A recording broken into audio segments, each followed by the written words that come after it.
Hi ಎಲ್ಲರಿಗೂ good morning. ಇವತ್ತು ನಮ್ಮ ಮನೇಲಿ ಟೊಮೊಟೊ ಸಾರು ಮಾಡೋಣ ಅಂತ ಒಂದು 10 ಟೊಮೊಟೊ ತೊಗೊಂಡಿದ್ದೆ. ಟೊಮೊಟೊ ಚಿಕ್ಕ ಸೈಜ್ ಏನೋ 70 ರುಪೀಸು, ದೊಡ್ಡ ಸೈಜ್ ಏನೋ 80 ರುಪೀಸು ಅಂತ ಹೇಳ್ತಾಯಿದ್ರು. ಸ್ವಲ್ಪ ಸ್ಮಾಲ್ ಸೈಜ್ ನೋಡಿ ತೊಗೊಂಡು ಬಂದಿದ್ದೀನಿ ಟೊಮೊಟೊನ. ಹಾಗೆ ಟೊಮೊಟೊ ಕಟ್ ಮಾಡ್ತಾಯಿದ್ದೆ ಟೊಮೊಟೊ ಸಾರಿಗೋಸ್ಕರ. ಈಸಿಯಾಗಿ ಟೊಮೊಟೊ ಸಾರು ಮಾಡ್ಕೊಳೋದು ಹೇಗೆ ಅಂತ ಈ ವಿಡಿಯೋದಲ್ಲಿ ನೋಡೋಣ ಬನ್ನಿ. ಸುಲಭವಾಗಿ ವಿಡಿಯೋನ ಮಾಡೋದು ಹೇಗೆ ಅಂತಲೂ ಗೊತ್ತಾಗುತ್ತೆ. ಏಕೆಂದರೆ ಈ ಥರ ಸ್ಟ್ಯಾಂಡ್ ಇಟ್ಕೊಂಡು ನೀವು ವೀಡಿಯೋ ಮಾಡೋದ್ರಲ್ಲಿಂದ ಬೇರೆಯವ್ರ ಸಪೋರ್ಟ್ ಇಲ್ಲ ಅಂದರೂ ನೀವು ಆರಾಮಾಗಿ ವೀಡಿಯೋ ಮಾಡ್ಬೋದು. ಈ ಥರ ಸ್ಟ್ಯಾಂಡನ್ನ ನಾವು ಗ್ಯಾಸ್ ಹತ್ರ ಫಿಕ್ಸ್ ಮಾಡಿಕೊಂಡು ನಾವು ವೀಡಿಯೋ ಮಾಡ್ತಾಯಿದ್ರೆ ಅದೇ ಆಗುತ್ತೆ, ವಿಡಿಯೋ ರೆಡಿ ಆಗುತ್ತೆ. ಯಾರು ಸಪೋರ್ಟ್ ಇಲ್ಲದೆ ಒಬ್ಬರೇ ವೀಡಿಯೋ ಮಾಡ್ಕೋಬೋದು. ಹಾಗೆ ಟೊಮೊಟೊ ಸಾರು ಇವತ್ತು ಮಾಡ್ತಾಯಿದ್ದೀನಿ. ರೈಸ್ ಮಾಡ್ಕೊಂಡಿದ್ದೆ, ಅದನ್ನು ವೀಡಿಯೋ ಮಾಡಲಿಲ್ಲ. ವೈಟ್ ರೈಸ್ ಎಲ್ಲರೂ ಮಾಡ್ತಾರಲ್ವ, ಅದಕ್ಕೆ ಮಾಡಲಿಲ್ಲ. ಹಾಗೆ ಒಂಚೂರು ಪುಂಡಿ ಸೊಪ್ಪು ಚಟ್ನಿ ಇತ್ತು, ನೈಟ್ ಮಾಡಿದ್ದು. ಅದನ್ನು ಸ್ವಲ್ಪ ಬಿಸಿ ಮಾಡಿ ಎತ್ತಿಟ್ಬಿಟ್ಟಿದ್ದೀನಿ. ಪುಂಡಿ ಸೊಪ್ಪು ಚಟ್ನಿ ಹಾಗೆ ಟೊಮೊಟೊ ಸಾರು, ಅನ್ನ ಊಟ ಮಾಡ್ಕೋಬೋದು ಅಂತ ಟೊಮೊಟೊ ಸಾರಿಗೆ ಇಟ್ಟಿದ್ದೆ. ನಿಮ್ಮ ಮನೇಲಿ ಏನು ಅಡುಗೆ ಮಾಡಿದ್ರ ಅಂತ ಕಾಮೆಂಟ್ ಮಾಡಿ. ಹಾಗೆ ಯಾರಾದರೂ ಯೂಟ್ಯೂಬ್ ಬಗ್ಗೆ ಏನೇ ಡೌಟ್ ಇದ್ದರೂ ಕೆಳಗಡೆ ಕಾಮೆಂಟ್ ಬಾಕ್ಸಲ್ಲಿ ಹಾಕಿ, ನಾನು ನಿಮಗೆ ರಿಪ್ಲೈ ಮಾಡ್ತೀನಿ. ಹಾಗೆ ತುಂಬ ಜನ ಕೆಟ್ಟ ಕಾಮೆಂಟ್ ಎಲ್ಲ ಹಾಕಬೇಡಿ ದಯವಿಟ್ಟು, ಬೇಜಾರಾಗುತ್ತೆ. ಏಕೆಂದರೆ ನಾವು ಮನುಷ್ಯರೇ, ನಮಗೂ ಮನಸ್ಸಿರುತ್ತೆ. ಕೆಟ್ಟ ಕಾಮೆಂಟ್ ಹಾಕಿದಾಗ ಮನಸ್ಸಿಗೆ ತುಂಬ ನೋವಾಗುತ್ತೆ. ನಿಮ್ಮಿಂದ ಆದರೆ ಒಂದು ಲೈಕ್ ಮಾಡಿ, ಹಾಗೆ ಲೈಕ್ ಮಾಡೋದನ್ನ ಮರಿಬೇಡಿ. ಯಾಕಂದರೆ ನಿಮ್ಮೊಂದು ಲೈಕು ನಮ್ಮ ಚಾನಲ್ಗೆ ತುಂಬ ಸಪೋರ್ಟ್ ಆಗಿರುತ್ತೆ. ಹಾಗೆ ತುಂಬ ಜನ ಕೇಳ್ತಾಯಿದ್ರು, ನಾರ್ಮಲಾಗಿ ಮನೇಲಿ ಹೆಂಗೆ ಅಡುಗೆ ಮಾಡ್ತೀರಾ ಅಂತ. ಇದೇ ಥರ ನಮ್ಮ ಮನೇಲಿ ನಾವು ಅಡುಗೆ ಮಾಡೋದು. ಮನೇಲಿ ನಾವು ತಿನ್ನೋದನ್ನೇ ನಾನು ವೀಡಿಯೋ ಮಾಡ್ತಾಯಿದ್ದೀನಿ.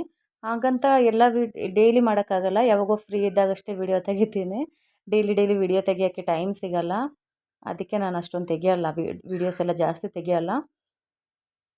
ಹಾಗೆ ಯಾರಾದರೂ ಹೊಸದಾಗಿ ಚಾನಲ್ ಮಾಡಿ ವ್ಯೂಸ್ ಆ್ಯಂಡ್ ಸಬ್ಸ್ಕ್ರೈಬರ್ಸ್ ಬಂದಿಲ್ಲ, ಹಾಗೆ ಚಾನಲ್ ಕ್ರಿಯೇಟ್ ಮಾಡೋದು ಹೇಗೆ, ಚಾನಲಲ್ಲಿ ಸಂಪಾದನೆ ಮಾಡೋದು ಹೇಗೆ ಅಂತ ಡೌಟ್ ಇರೋರು ಕೆಳಗಡೆ ಕಾಮೆಂಟ್ ಬಾಕ್ಸಲ್ಲಿ ಹಾಕಿ, ನಾನು ನಿಮಗೆ ರಿಪ್ಲೈ ಮಾಡ್ತೀನಿ. ನೋಡಿ, ಟೊಮೊಟೊ ಬೇಯಿಸ್ಕೊಂಡು ಟೊಮೊಟೊ ನೀರನ್ನ ಸೈಡಿಗೆ ಎತ್ತಿಕ್ಕೊಂಬಿಡಬೇಕು.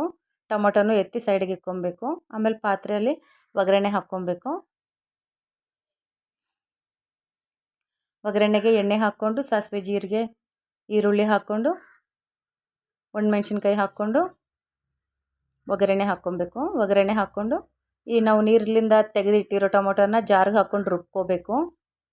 ಅಂದರೆ ಫುಲ್ಲು ಮೆತ್ತಗೆ ರುಬ್ಕೋಬಾರ್ದು, ಚಟ್ನಿ ಥರ ಮೀಡಿಯಮ್ ಆಗಿ ರುಬ್ಕೋಬೇಕು. ರುಬ್ಕೊಂಡು ಇವಾಗಿಲ್ಲಿ ನಾವು ಒಗ್ಗರಣೆ ಹಾಕ್ತಾಯಿದ್ದೀವಲ್ಲ, ಆ ಒಗ್ಗರಣೆದಲ್ಲಿ ಹಾಗೆ ಈರುಳ್ಳಿ, ಮೆಣಸಿನ್ಕಾಯಿ, ಕರಿಬೇವು ಸೊಪ್ಪು ಹಾಕ್ಕೊಂಡು ಅರಿಶಿನ ಹಾಕ್ಕೊಂಡು, ಹಾಗೆ ಟೊಮೊಟೊ ನೀರನ್ನ ಎತ್ತಿಕ್ಕಿದ್ದೀವಲ್ಲ, ಆ ಟೊಮೊಟೊ ನೀರನ್ನ ಇದಕ್ಕೆ ಹಾಕ್ಕೋಬೇಕು. ಅದನ್ನು ಇದಕ್ಕೆ ಹಾಕ್ಕೋಬೇಕು. ಫ್ರೈ ಆದ ತಕ್ಷಣ ಹಾಕ್ಕೊಬೇಕು. ಅರಿಶಿನ ಮಿಕ್ಸ್ ಮಾಡ್ಕೊಂಡ್ಮೇಲೆ ಹಾಕ್ಕೋಬೇಕು. ಹಾಗೆ ನೀವು ಮನೆಗಳಲ್ಲಿ ಏನೇನು ಅಡುಗೆ ಮಾಡ್ತೀರಾ ಅಂತ ಹೇಳಿ. ಹಾಗೆ ಈ ಬ್ಯಾಂಗ್ಳೂರ್ ಸ್ಪೆಷಲಾಗಿ ನೀವೇನು ಮಾಡ್ತೀರಾ, ನಿಮ್ಗೆ ಇಷ್ಟ ಆಗಿರೋ ಅಡುಗೆ ಏನು ಅಂತ ಕಾಮೆಂಟ್ ಮಾಡಿ. ತುಂಬ ಜನ ಕೇಳ್ತಾಯಿದ್ರು, ಮಾರ್ನಿಂಗ್ ವ್ಲಾಗ್ನ ನೀವು ಯಾಕೆ ಮಾಡಲ್ಲ ಅಂತ. ಮಾರ್ನಿಂಗ್ ಮಕ್ಕಳೆಲ್ಲ ತುಂಬ ಬ್ಯುಸಿ ಇರ್ತೀವಿ, ಮನೇಲೆಲ್ಲರೂ ಬ್ಯುಸಿ ಇರ್ತೀವಿ, ಅದಕ್ಕೆ ಮಾರ್ನಿಂಗ್ ಮಾಡೋಕ್ಕಾಗಲ್ಲ. ಅದಕ್ಕೆ ಟೈಮ್ ಸಿಕ್ಕಿದಾಗ ಮಾಡ್ತೀನಿ, ಯಾವಾಗಾದ್ರೂ ಒಂದು ಸರ್ತಿ. ಡೈಲಿ ಮಾಡೋಕ್ಕಾಗಲ್ಲ. ನೋಡಿ, ಟೊಮೊಟೊ ನೀರನ್ನ ಹಾಕ್ಕೊಂಡೆ ಒಗ್ಗರಣೆಗೆ. ಹಾಕ್ಕೊಂಡು ಇವಾಗ ಎತ್ತಿಟ್ಟಿರೋ ಟೊಮೊಟೊನ ಜಾರ್ಗೆ ಹಾಕ್ಕೊತೀನಿ. ನೋಡಿ ವಿಡಿಯೋ ಲಾಸ್ಟ್ವರೆಗೂ. ಎತ್ತಿಟ್ಟಿರೋ ಟೊಮೊಟೊನ ಜಾರ್ಗೆ ಹಾಕ್ಕೊಂಡು ರುಬ್ಕೋಬೇಕು. ನೀಟಾಗಿ ರುಬ್ಕೊಂಡ್ಮೇಲೆ ನಾವು ಅದಕ್ಕೆ ಸಾಂಬಾರಿಗೆ ಒಗ್ಗರಣೆ ಹಾಕಿದ್ದೀವಲ್ಲ, ಅದಕ್ಕೆ ಮಿಕ್ಸ್ ಮಾಡ್ಕೋಬೇಕು. ಆಮೇಲೆ ಟೇಸ್ಟಿಗೆ ತಕ್ಕನಂತೆ ಉಪ್ಪು, ಖಾರ ಹಾಕ್ಕೊಂಬಿಟ್ರೆ ರೆಡಿ ಆಗಿಬಿಡುತ್ತೆ ಸಾಂಬಾರು. ಆರಾಮಾಗಿ ಹೊಟ್ಟೆ ತುಂಬ ತಿನ್ಬೋದು, ತುಂಬ ಟೇಸ್ಟಿಯಾಗಿರುತ್ತೆ. ಜಾಸ್ತಿ ಮಸಾಲೆನೂ ಬೇಕಾಗಿಲ್ಲ, ಏನೂ ಬೇಕಾಗಿಲ್ಲ. ಆರಾಮಾಗಿ ಅಡುಗೆ ಮಾಡ್ಕೋಬೋದು ನಾವು ಮನೆಯಲ್ಲಿ.